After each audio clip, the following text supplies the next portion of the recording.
कैसे हो आप लोग? उम्मीद करते हैं कि आप लोग एकदम अच्छे से होंगे और बहुत ही अच्छे तरीके से मन लगा करके आप लोग पढ़ाई कर रहे होंगे। इस क्लास का इंतजार आप लोग बहुत ही बेसब्री से कर रहे थे। प्यारे बच्चों, आज हम लोग हिस्ट्री के दूसरे नंबर चैप्टर का शुरुआत कर रहे हैं और आज इस चैप्टर को खत्म भी करेंगे। हम लोग इस चैप्टर में ऑलरेडी 5 क्लास कर चुके हैं। आज छठा क्लास है और आज आपका ये चैप्टर समाप्त हो जाएगा। ठीक है, तो आप सभी बच्चे जल्दी जल्दी से जुड़ जाइए ताकि आज की इस क्लास को हम लोग एकदम बेहतरीन तरीके से पूरा कर सकें। तो सभी बच्चे जल्दी जल्दी से आज की इस क्लास में जुड़ जाइए। सभी बच्चे फटाफट से आज की इस क्लास में जुड़ जाइए। Good morning, good morning, good morning, आप सभी लोगों को गुड मॉर्निंग, है ना। चलिए जल्दी जल्दी से जुड़ जाइए भाई। जो बच्चे जुड़ गए हैं एकदम तैयार हो जाइए। बस यही है कहना कि एकदम बेहतरीन तरीके से पूरे कंसंट्रेशन के साथ जुड़िएगा ताकि इस पूरे क्लास में जो कुछ भी हम आपको पढ़ाएं सभी बच्चे उसको एकदम भली भांति अच्छे तरीके से याद रख सकें। ठीक है ना।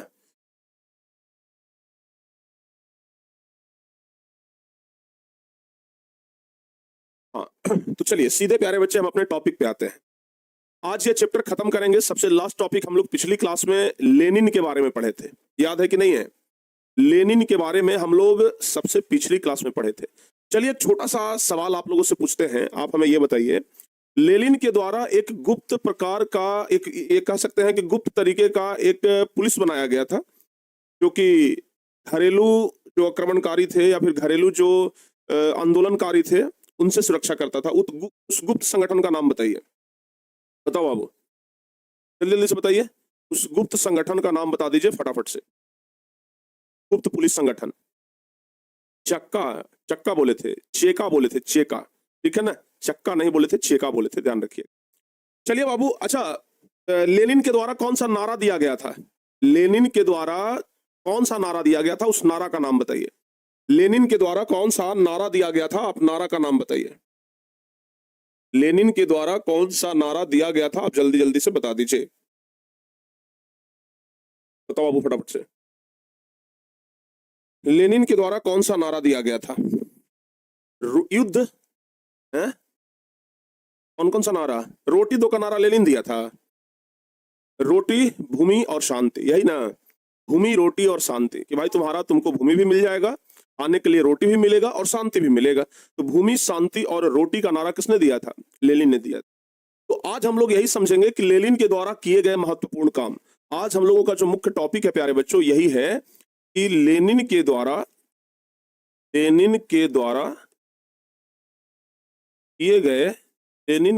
किए गए मुख्य काम। लेनिन के द्वारा किए गए मुख्य काम, कि आखिर लेनिन जो था वो कौन कौन सा मुख्य काम किया, लेनिन जो था वो कौन कौन सा अच्छा काम किया। आज हम लोग यही समझेंगे मुख्य रूप से कि लेनिन कौन कौन सा अच्छा काम किया। सबसे पहले तो कि भाई इसने कहा था कि हम जैसे ही आएंगे सभी युद्ध को बंद कर देंगे। लेनिन कहा था ना कि हम जैसे ही आएंगे, हम जैसे ही यहाँ रूस का नेता बनेंगे, प्रधानमंत्री बनेंगे, हम क्या करेंगे? सबसे पहले युद्ध को बंद कर देंगे। तो उस समय याद करिए 1918 का दौर था और 1918 में प्रथम विश्व युद्ध चल ही रहा था, 1914 से 1918। तो 1918 और चूंकि जार निकोलस द्वितीय जो कि प्रथम विश्व युद्ध में लड़ा भी था, तो बहुत सारे सेना ऐसे थे जो प्रथम विश्व युद्ध में शामिल थे। ठीक है ना। तो लेनिन जैसे ही आया तो लेनिन आते के साथ कहा कि भाई पूर्ण रूप से हम रूस की तरफ से घोषणा करते हैं कि युद्ध बंद करेंगे। ठीक है ना, पूर्ण रूप से घोषणा उसने कर दिया कि हम युद्ध बंद कर रहे हैं और जो भी हमारे सैनिक हैं हम उनको वापस बुला ले रहे हैं। ठीक है ना, जो भी सैनिक हैं उन्हें हम क्या कर रहे हैं? वापस बुला ले रहे हैं, ध्यान रखिएगा। तो लेनिन ने क्या किया कि युद्ध बंद किया और युद्ध बंद करके और जितने भी अपने सैनिक, रूस के सैनिक जो थे, जो युद्ध में शामिल थे, उन सब लोगों को क्या कर लिया? वापस बुला लिया। तो लेनिन ने पहला वादा तो पूरा कर दिया था कि हम शांति देंगे, हम युद्ध नहीं देंगे। ठीक है ना। तो लेनिन ने जो कहा था कि हम युद्ध नहीं देंगे, हम आप सब लोगों को शांति देंगे, तो लेनिन ने अपना पहला वादा पूरा कर दिया कि उसने क्या किया? युद्ध बंद करवा दिया। दूसरी बात, चूंकि प्रथम विश्व युद्ध में जर्मनी के खिलाफ लड़ रहा था रूस, इसलिए उसने युद्ध बंद कर दिया। जर्मनी से कहा कि भैया हम तुम्हारे साथ संधि करना चाहते हैं, हम तुम्हारे साथ संधि करना चाहते हैं। जो हमसे नुकसान हुआ है, रूस से जो कुछ भी तुम्हारा नुकसान हुआ है भरपाई ले लो, लेकिन संधि कर लो, हम युद्ध आगे और नहीं चाहते हैं। ठीक है ना। तो ध्यान रखिएगा, लेनिन ने सबसे पहले क्या किया? लेनिन ने सबसे पहले क्या किया? युद्ध बंद करवाया। सबसे पहले युद्ध बंद करवाया, युद्ध बंद करवाया। ठीक है ना। और प्रथम विश्व युद्ध से, और प्रथम विश्व युद्ध से और प्रथम विश्व युद्ध से सभी सैनिकों को प्रथम विश्व युद्ध से सभी सैनिकों को भी वापस बुला लिया। सभी सैनिकों को भी क्या किया? वापस बुला लिया। ये तो सबसे पहला काम। दूसरा काम, प्यारे बच्चों जरा ध्यान से सुनना आप लोग। दूसरा काम क्या किया कि जर्मनी के साथ उसका युद्ध था, तो जर्मनी से कहा कि हम तुम्हारे साथ संधि करना चाहते हैं, जो भी हमसे नुकसान हुआ है तुम भरपाई ले लो। तो जर्मनी के साथ एक संधि करता है लेनिन जो है, यह जर्मनी के साथ एक संधि किया। समझ में आया कि नहीं आया? लेनिन क्या किया बाबू? जर्मनी के साथ एक संधि किया। उस संधि को हम लोग कहते हैं ब्रेस्ट लिटोवस्क की संधि। क्या बोलते हैं बाबू? ब्रेस्ट लिटोवस्क की संधि कहते हैं, ध्यान रखिएगा, ठीक है ना। तो जर्मनी के साथ ये ब्रेस्ट लिटोवस्क की संधि करता है। जर्मनी के साथ किया संधि, जिसका नाम पड़ा ब्रेस्ट लिटोवस्क की संधि। जर्मनी के साथ एक संधि किया जिसका नाम क्या पड़ा? ब्रेस्ट लिटोवस्क की संधि, ठीक है ना। और अगर आपसे पूछा जाए कि ब्रेस्ट लिटोवस्क की संधि किन दो देशों के बीच हुआ था, तो बताइएगा जर्मनी और रूस के बीच, ठीक है ना। ऑब्जेक्टिव क्वेश्चन में सवाल आता है कि ब्रेस्ट लिटोवस्क की संधि किन दो देशों के बीच हुआ, तो बताइएगा जर्मनी और रूस के बीच। यहां तक कि रूस को अपना 1/4 भूभाग गंवाना पड़ गया इस संधि में। भाई भरपाई कर रहा था, 1/4 भूभाग गंवाना पड़ गया, लेकिन फिर भी ये शांति चाहता था। कहते हैं ना कि अगर कुछ गवा करके भी शांति मिल जाए तो वो अच्छा है। और रूस को 1/4 भूभाग जमीन ही गंवाना पड़ गया था, ठीक है ना, ध्यान रखिएगा। तो लेनिन आते के साथ पहले युद्ध बंद करवाया, सब सैनिक को वापस बुला लिया, और जर्मनी के साथ क्या किया? ब्रेस्ट लिटोवस्क की संधि। तो अगर आपसे पूछा जाएगा, आप सब बच्चे मिलकर के जवाब दीजिए, ब्रेस्ट लिटोवस्क की संधि किन दो देशों के बीच हुई? बताओ बाबू जल्दी से। ब्रेस्ट लिटोवस्क की संधि किन दो देशों के बीच हुई? जर्मनी और रूस, याद रखिएगा। किन दो देशों के बीच? जर्मनी और रूस, याद रहेगा। ब्रेस्ट लिटोवस्क की संधि दो देशों के बीच हुई, और यह संधि करने का मुख्य उद्देश्य था, ध्यान रखिएगा, यह संधि करने का मुख्य उद्देश्य क्या था पता है? यह संधि करने का मुख्य उद्देश्य क्या था? मुख्य उद्देश्य, सबसे पहला उद्देश्य तो था भाई कि विश्व युद्ध से बाहर निकल के हम शांति स्थापित करें। यानी कि सबसे पहला इसका उद्देश्य था शांति स्थापित करना। सबसे पहला इसका उद्देश्य था शांति स्थापित करना। इसका सबसे पहला उद्देश्य, क्योंकि लोगों से इन्हें वादा किया था लेनिन ने कि हम शांति स्थापित करेंगे। दूसरा क्या है? आप लोग जानते हैं कि युद्ध के कारण लगातार नुकसान होता है, तो रूस का अर्थव्यवस्था गड़बड़ा गया था। तो इसका दूसरा कारण था, दूसरा उद्देश्य था कि अर्थव्यवस्था में सुधार करेंगे। अर्थव्यवस्था में सुधार करना इसका दूसरा लक्ष्य था, ठीक है। अर्थव्यवस्था में सुधार करना इसका दूसरा लक्ष्य था। और तीसरा, सेना में भी एकदम उथल पुथल मच गया था, तो सेनाओं के राहत में सुधार करना इसका तीसरा लक्ष्य था। सेनाओं के राहत में सुधार, ध्यान रखिएगा, सेनाओं के राहत में सुधार। ये चूंकि लेनिन जो था ना, ये गरीबों का नेता था, बेचारा गरीबों के लिए काम कर रहा था।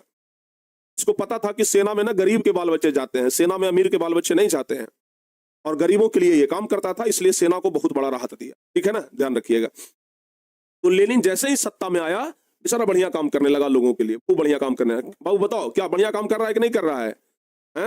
लेनिन जो है वो अच्छा काम कर रहा है कि नहीं कर रहा है? बताइए, लेनिन अच्छा काम कर रहा है कि नहीं कर रहा है? अच्छा काम कर रहा है ना? हाँ, ये तो अच्छा काम किया, ठीक है ना। तो ये आप लोग ध्यान रखिएगा। बाबू यहां से एक सवाल आता है कि ब्रेस्ट लिटोवस्क की संधि क्या है। कभी कभी ना परीक्षा में सवाल पूछ देता है कि ब्रेस्ट लिटोवस्क की संधि क्या है।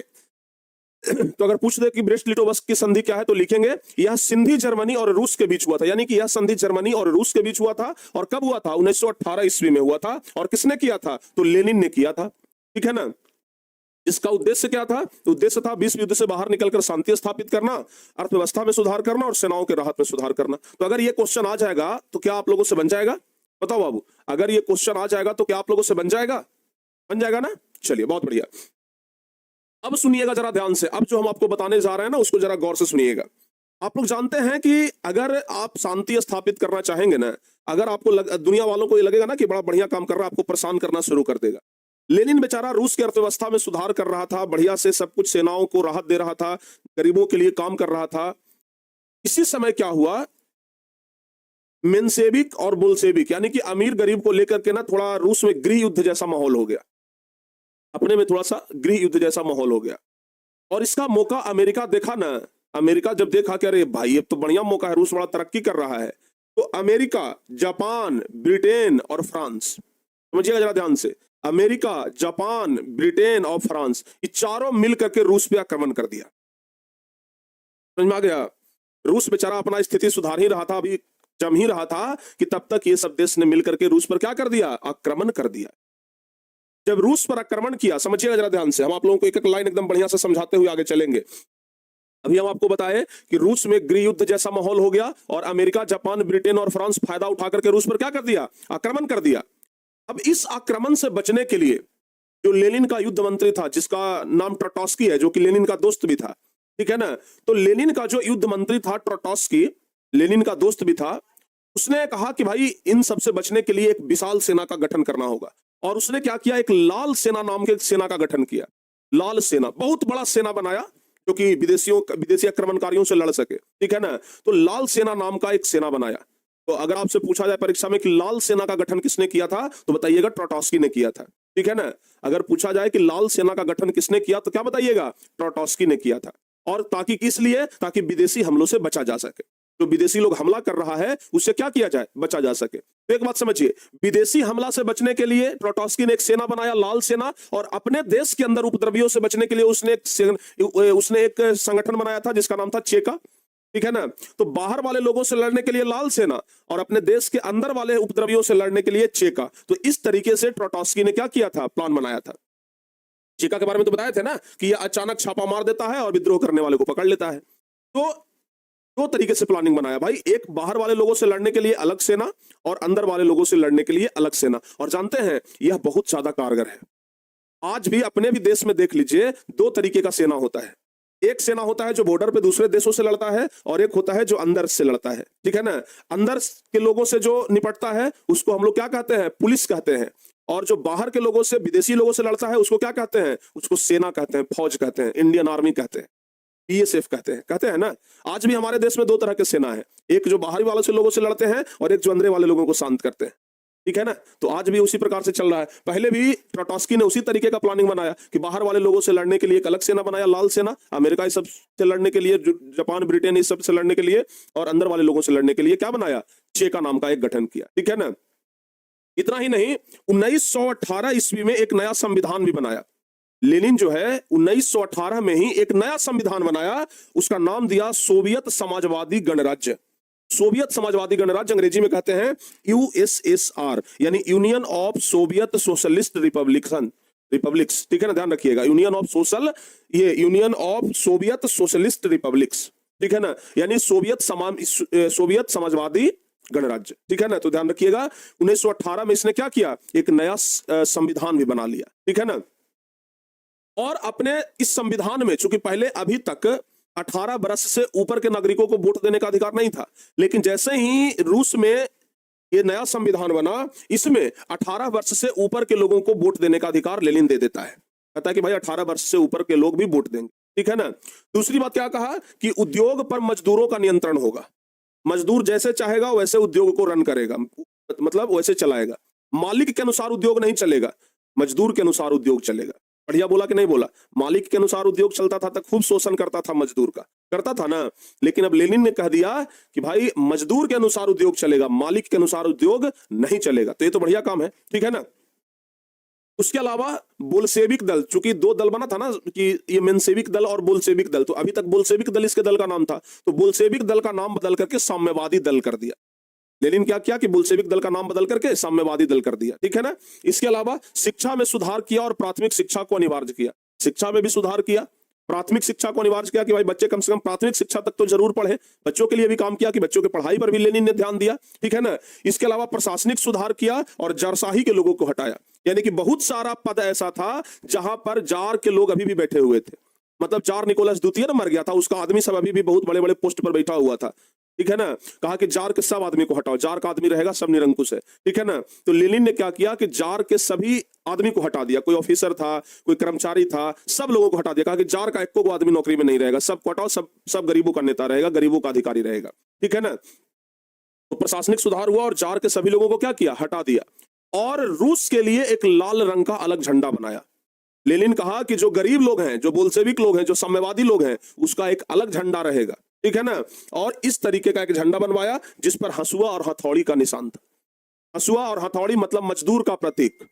हंसुआ और हथौड़ी जो है यह मजदूर का प्रतीक है। तो ध्यान रखिएगा कि एक लाल रंग का झंडा बनवाया जिस पर हंसुआ और हथौड़ी का चित्र बनाया, ठीक है ना। तो लेनिन ने एक लाल रंग का अलग झंडा बनाया जिस पर हंसुआ और हथौड़ा का चित्र बनाया। आप लोग को पता है हंसुआ कौन पकड़ता है? मजदूर लोग। हथौड़ा कौन पकड़ता है? मजदूर लोग। तो यानी कि ये हंसुआ और हथौड़ा बनाया ताकि मजदूरों के लिए समर्पित की जाए। इतना ही नहीं, अमीरों से जमीन छीन करके इसने गरीबों को बांटा। अमीरों जिसके पास बहुत जमीन था कहा कि भाई जमीन लो इधर, और गरीबों को दिया कि लो भाई तुम अपना खेतीबाड़ी करके अपना जीवन चलाओ। तो अब बताइए ये अच्छा काम कर रहा था कि नहीं कर रहा था? बताओ बाबू जल्दी से, जल्दी जल्दी से बताइए। अच्छा काम कर रहा था ना? बताइए जल्दी से। ये तो अच्छा काम कर रहा था। अच्छा काम करते करते बीच में इससे खराब काम भी हो गया। एक गड़बड़ काम हो गया जो इसको नहीं करना चाहिए। गड़बड़ काम ये हुआ कि जिस तरीके से ये अमीरों से जमीन छीन करके गरीबों को देने लग गया, उसी प्रकार से सोचा कि किसानों से अनाज छीन करके और मजदूरों में बांटेंगे। किसानों से अनाज छीन लेंगे और छीन करके और मजदूरों में बांटेंगे। अब किसान लोग बेचारा बहुत मेहनत करके अनाज उपजाता था, ठीक है ना।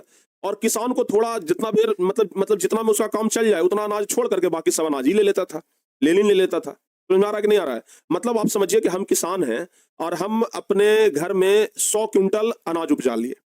हमको जरूरत है कि 10 क्विंटल में हम साल भर खा लेंगे। 10 क्विंटल छोड़कर बाकी 90 क्विंटल लेनिन लेकर के चला जाता था।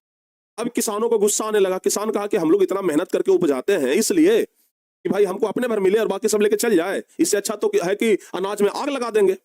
सभी किसान लोग क्या करने लगा कि अनाज में आग लगाना शुरू कर दिया, ठीक है ना। सब लोग अनाज को जलाना शुरू कर दिया और जलाना शुरू कर दिया तो परिणाम ये हुआ कि 1920-21 ईस्वी में उत्पादन एकदम गिर गया। लोग उत्पादन करना ही बंद कर दिया, कहा कि नहीं करेंगे हम, ठीक है ना। अनाज जो बचा हुआ था उसमें भी आग लगा दिया और उत्पादन करना भी क्या कर दिया? बंद कर दिया। ऐसा स्थिति आया कि रूस के करोड़ों लोगों को अनाज नहीं मिल रहा था, जीने मरने का नौबत आ गया था। कहीं कहीं तो भूखमरी का समस्या उत्पन्न हो गया, काफी लोग भूख से प्यास से मरने लग गए। लेनिन के प्रति भी अब विरोध सुनाई पड़ने लग गया था। लेनिन का भी लोग विरोध करने लगा था कि अभी तानाशाह हो गया है, ठीक है ना। ध्यान रखिएगा, जब ये बात लेनिन को पता लगा तो लेनिन से लगा करे भाई हमसे तो भारी मिस्टेक हो गया है। एक चीज लेनिन में सही था कि वो गलती स्वीकार कर लेता था। जो भी व्यक्ति गलती स्वीकार कर लेना तो वो बढ़िया आदमी होता है, तरक्की करता है। और कुछ लोग होता है कि गलती स्वीकार नहीं करता है। लेनिन को समझ में आ गया कि हमसे गलती हो गया है और तुरंत उसने क्या किया? इस नीति को हटा दिया और एक नया नीति बनाया। लेनिन जो है तुरंत एक नया नीति बनाया, कहा कि अरे हमसे तो भारी मिस्टेक हो गया, किसानों के साथ हमको ऐसे नहीं करना चाहिए था, किसान लोग तो हमारा विरोध करने लग गया। तो उसने क्या किया? तुरंत एक नया नीति बनाया, ठीक है ना। उस नीति को कहते हैं नई आर्थिक नीति, NEP, न्यू इकोनॉमिक पॉलिसी, ठीक है ना। नई आर्थिक नीति, क्या समझ में आ गया ना? तो ध्यान रखिएगा इन सब चीजों के बारे में, ठीक है बाबू। देखिए अभी हम आपको जस्ट बताया कि उत्पादन की समस्याओं से उबरने के लिए लेनिन ने युद्धरत साम्यवाद को लागू किया। इसके तहत फैक्ट्री के उत्पादन पर भी नियंत्रण स्थापित कर दिया और इसी तरह किसानों पर भी नियंत्रण लगाया। किसानों से बलपूर्वक अनाजों की वसूली करने लगा। फैक्ट्री में श्रमिक हड़ताल पर प्रतिबंध लगाया गया। फैक्ट्री में भी कहा कि कोई भी मजदूर हड़ताल नहीं करेगा, तो किसान और मजदूर फिर इससे नाराज हो गया था। और वसूली के भय से किसानों ने अपना अनाज जो है वो जलाना शुरू कर दिया। परिणाम तो 1920-21 में उत्पादन का स्तर काफी गिर गया। करोड़ों लोगों के सामने जीवन मरण का प्रश्न खड़ा हुआ। कहीं कहीं तो भूखमरी की स्थिति पैदा हो गई। राजकीय और विदेशी सहायता के बावजूद भी काफी लोग भूख और प्यास से मरने लगे थे। क्रांति विरोधी नारे लगने लगे। अतः लेनिन ने अपनी नीति में संशोधन किया जिसका परिणाम था नई आर्थिक नीति, NEP। तो कभी कभी परीक्षा में पूछ देता है कि नेप क्या है? नेप, NEP, नेप बताइएगा। नेप कहने का मतलब हुआ न्यू इकोनॉमिक पॉलिसी, यानी कि नई आर्थिक नीति, जो कि लेनिन के द्वारा लाया गया था, ठीक है ना। ध्यान रखिएगा, समझ आ गया ना। तो अब क्या किया इसने? नई आर्थिक नीति बनाया। समझ में आ गया बाबू? इसने क्या किया? नई आर्थिक नीति बनाया। अब नई आर्थिक नीति क्या है, चलिए इसके बारे में हम लोग जरा समझ लेते हैं, ठीक है ना। इसके बारे में हम लोग समझ लेते हैं। नई आर्थिक नीति से आप क्या समझते हैं, ये प्रश्न आता है। प्यारे बच्चों ध्यान रखना, अगर ये क्वेश्चन आए कि नई आर्थिक नीति से आप क्या समझते हैं तो ध्यान दीजिएगा। लेनिन के द्वारा 1921 ईस्वी में एक नीति अपनाया गया था जिसे नई आर्थिक नीति के नाम से जाना जाता है। लेनिन के द्वारा एक नया नीति बनाया गया, एक नया प्लान बनाया गया गरीबों और किसानों के लिए, मजदूरों के लिए। उसे ही क्या कहते हैं? नई आर्थिक नीति कहते हैं, ठीक है ना। क्योंकि लेनिन एक स्वप्नदर्शी विचारक नहीं बल्कि वह एक कुशल सामाजिक चिंतन और, ये ध्यान रखिएगा, एक सफल राजनीतिज्ञ कर दीजिए, एक सफल राजनीतिज्ञ था, ठीक है ना। उसने यह स्पष्ट देखा कि तत्काल पूरी तरह समाजवादी व्यवस्था लागू करना या एक साथ सारी पूंजीवादी दुनिया से टकराना संभव नहीं है। लेनिन चाह रहा था ना कि हम समाजवादी व्यवस्था लागू करें, भाई सब कुछ पर सरकार का अधिकार हो, यहां तक कि किसानों के अनाजों पर भी सरकार का अधिकार हो। लेकिन ये एकाएक लागू करना संभव नहीं था। उसको अब ये बात समझ में आ गया था, जैसा कि ट्रोट्स्की चाहता था। इसलिए 1921 ईस्वी में उसने एक नई नीति की घोषणा की, जिसमें मार्क्सवादी मूल्यों से कुछ हद तक समझौता करना पड़ा। और ये नया नीति जो बनाया ताकि किसान लोग जो नाराज था, मजदूर लोग जो नाराज था, उसको प्रसन्न किया जा सके, ठीक है ना। तो जो लेनिन के द्वारा नया नीति बनाया गया, उस नीति में क्या कहा गया, उस नीति में क्या कहा गया, जरा सुनिए ध्यान से। पहले जो किसानों से अनाज ले लेता था कि भाई हम तुमसे अनाज ले रहे हैं, अब कहा कि पूरा अनाज नहीं लेंगे, बस थोड़ा सा टैक्स के रूप में अनाज लेंगे, ठीक है ना। किसानों को कहा कि पहले तुम्हारा भर छोड़ करके सब अनाज हम ले लेते थे, लेकिन अब पूरा नहीं लेंगे, थोड़ा सा लेंगे। अब पूरा अनाज नहीं लेंगे, थोड़ा सा अनाज लेंगे, वो भी टैक्स के रूप में लेंगे, ठीक है ना। तो ध्यान रखिएगा, किसानों से अनाज ले लेने के स्थान पर एक निश्चित टैक्स लगाया गया। बचा हुआ अनाज किसान का था और वह इसका मनचाहा इस्तेमाल कर सकता था। यानी कि किसानों को कहा कि भाई तुम हमको बाकी कुछ ना दो, टैक्स के रूप में सिर्फ अनाज दो थोड़ा, ठीक है ना, ध्यान रखिएगा।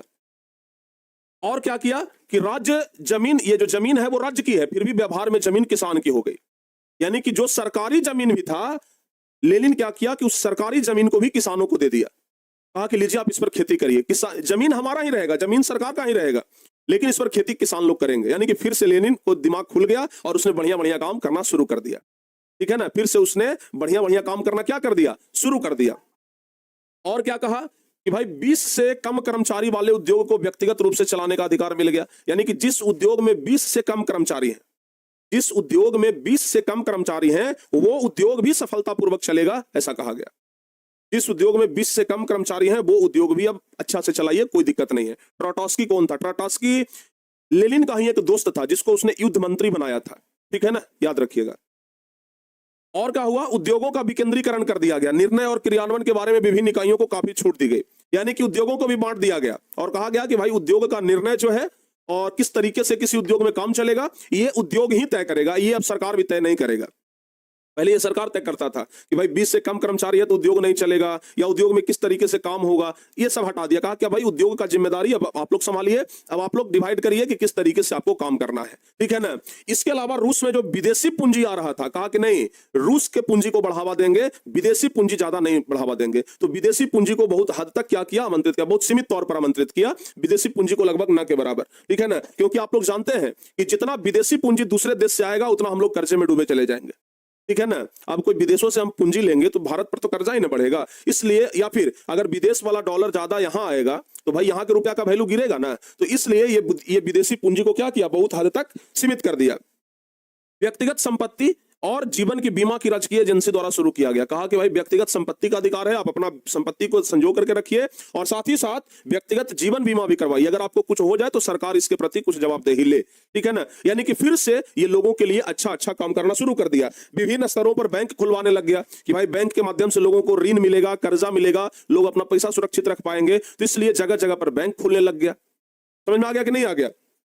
ट्रेड यूनियन की आदर्शता सदस्यता समाप्त कर दी गई। एक यूनियन चलता था, ट्रेड यूनियन, उसका कहा कि भाई अनिवार्य सदस्यता इसको खत्म करिए, जिसको मन है जो जुड़ेगा, नहीं मन है तो वो नहीं जुड़ेगा। यानी कि लेनिन जो है वो नए इकोनॉमिक पॉलिसी में बहुत अच्छा काम कर रहा था।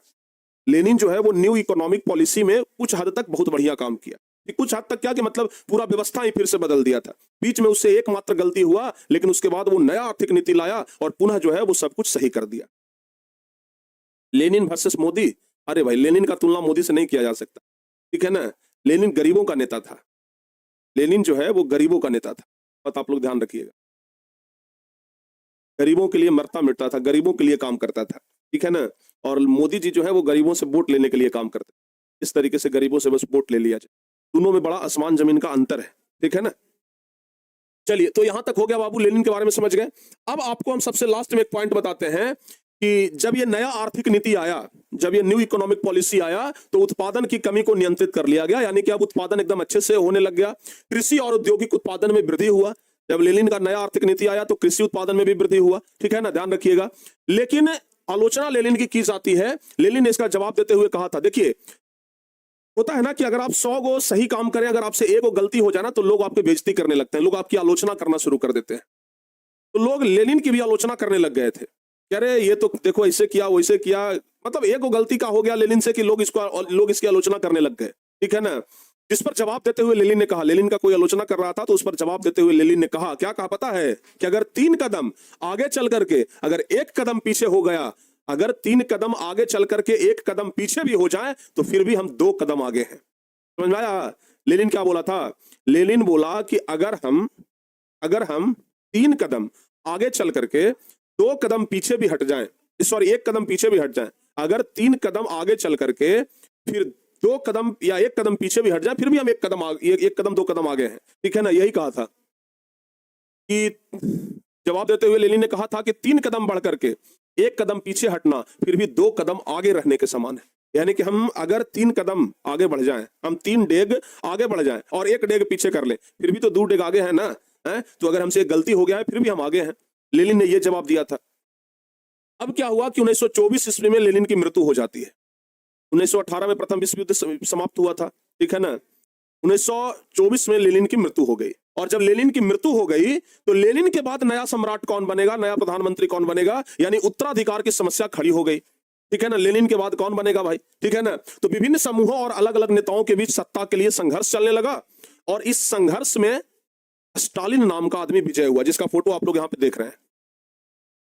लेनिन के बाद क्या हुआ कि मतलब जब लेनिन मर गया तो ये चलने लगा कि भाई अब लेनिन के बाद नया प्रधानमंत्री कौन बनेगा, लेनिन के बाद साम्यवादी दल का नेता कौन बनेगा। सब लोग आपस में ही लड़ने लग गए कि भाई कौन बनेगा, हम बनेंगे। तो ऐसे करते करते एक व्यक्ति का विजय हुआ जिसका नाम था स्टालिन।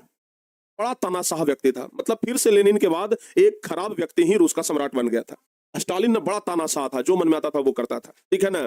तो जैसे ही ये सत्ता में आया, स्टालिन जो है वो जैसे ही सत्ता में आया तो लेनिन के खास दोस्त ट्राटस्की को निर्वासित कर दिया, रूस से भगा दिया। लेनिन के खास दोस्त ट्राटस्की को रूस से निकाल दिया, ठीक है ना, 1929 ईस्वी में। और 1930 के दशक में लगभग वो सभी नेता खत्म कर दिए गए जिन्होंने क्रांति में और उसके बाद के दशक में महत्वपूर्ण भूमिका निभाई थी। यानी कि लेनिन का साथ देने वाले सभी नेता को मरवा दिया गया, लेनिन का साथ देने वाले सभी नेता को मरवा दिया गया, सभी नेता को खत्म कर दिया गया, ठीक है ना, ध्यान रखिएगा। स्टालिन जो है वो कम्युनिस्ट पार्टी का महासचिव था और 1953 ईस्वी में अपनी मृत्यु तक तानाशाही व्यवहार करता रहा, तानाशाही करता था, जो मन में आता था वो करता था, ठीक है ना, ध्यान रखिएगा। जो करता था, जो मन में आता था वो ही करता था, ध्यान रखिएगा। और द्वितीय विश्व युद्ध समाप्त होने से पहले ही रूस एक महाशक्ति माना जाने लगा। सोचिए कि प्रथम विश्व युद्ध में जो देश हार गया था, जो देश संघर्ष कर रहा था, लेकिन द्वितीय विश्व युद्ध आने से पहले रूस जो है एक मजबूत देश के रूप में खड़ा हो गया, ठीक है ना। बस किसके वजह से, तो सिर्फ और सिर्फ लेनिन के वजह से, ठीक है, ध्यान रखिएगा। तो यहां से प्रश्न आता है बाबू कि लेनिन द्वारा नई आर्थिक नीति की घोषणा क्यों की गई थी। लेनिन के द्वारा नई आर्थिक नीति की घोषणा क्यों की गई, तो लिखेंगे हम लोग कि लेनिन एक स्वप्नदर्शी विचारक नहीं बल्कि वह एक कुशल सामाजिक चिंतक और व्यवहारिक राजनीतिज्ञ था, यानी कि वो व्यवहार से बहुत अच्छा आदमी था।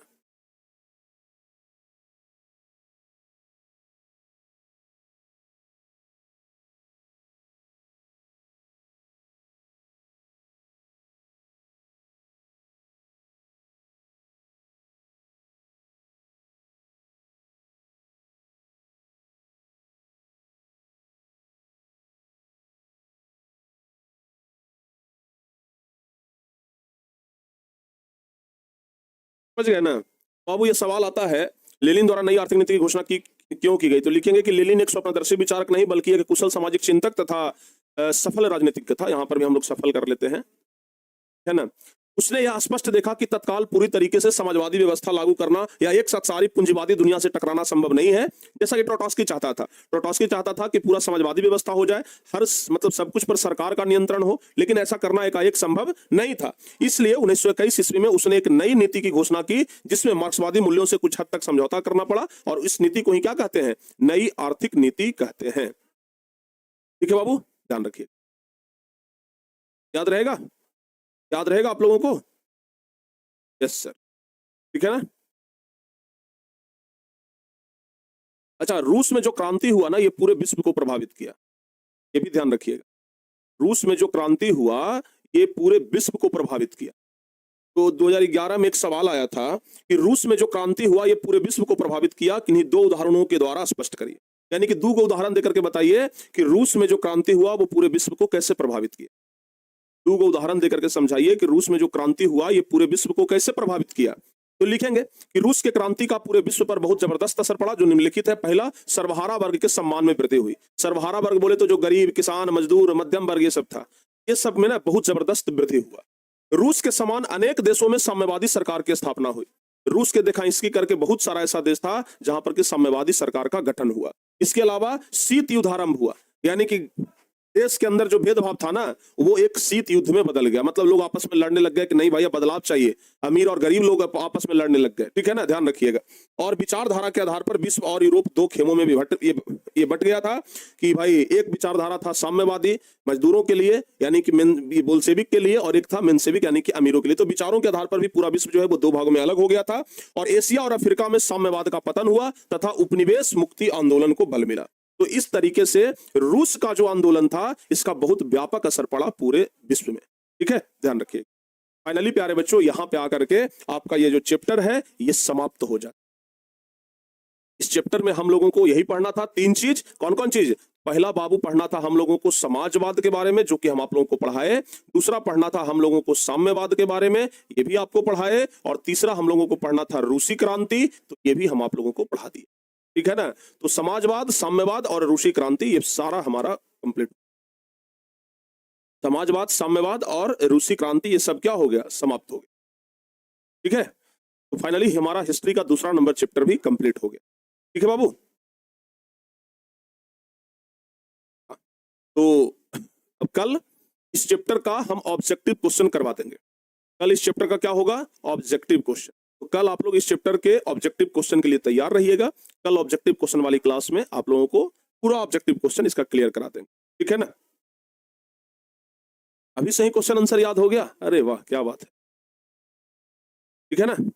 चलिए, तो आज सावन के पहले दिन ही आपका ये चैप्टर समाप्त हो गया। अब प्यारे बच्चों, जब इस चैप्टर को हम लोग समाप्त कर लिए हैं, अब इकोनॉमिक्स का दूसरा नंबर चैप्टर में चलेंगे हम लोग।